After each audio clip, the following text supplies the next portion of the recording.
Big boss Malayalam season 6ന്റെ അപ്ഡേറ്റ്സിലേക്കാണ് പോകുന്നത്.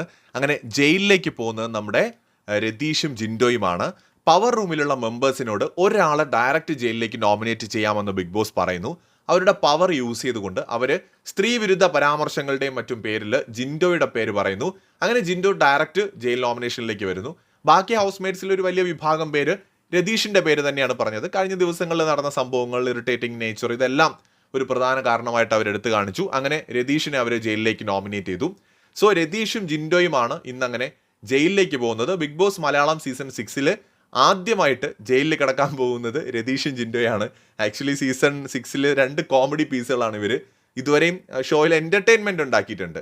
ഞാൻ പറഞ്ഞല്ലോ, നെഗറ്റീവോ പോസിറ്റീവോ എന്തുകൊണ്ടോ കാണാൻ ഒരു രസമൊക്കെ ഉണ്ടായിരുന്നു. ഒച്ചയും ബഹളമൊക്കെ ഉണ്ടാക്കിയിട്ട് കണ്ടുകൊണ്ടിരിക്കാം. എന്തായാലും അങ്ങനെ എൻ്റർടൈൻമെൻറ്റ് ഉണ്ടാക്കിയ 2 പേര് ജയിലിലേക്ക് പോവാണ്. എന്തായാലും നമുക്ക് നോക്കാം ഇനി എന്താകുമെന്ന്. കൂടുതൽ ലൈവ് എപ്പിസോഡ് അപ്ഡേറ്റുകളുമായിട്ട് നമുക്ക് കാണാം. വളരെ പ്രധാനപ്പെട്ട ചില വിഷയങ്ങൾ ഇന്ന് ഉണ്ടായിട്ടുണ്ട്. അതിനെക്കുറിച്ച് നമുക്ക് വിശദമായിട്ട് പിന്നീട് സംസാരിക്കാം.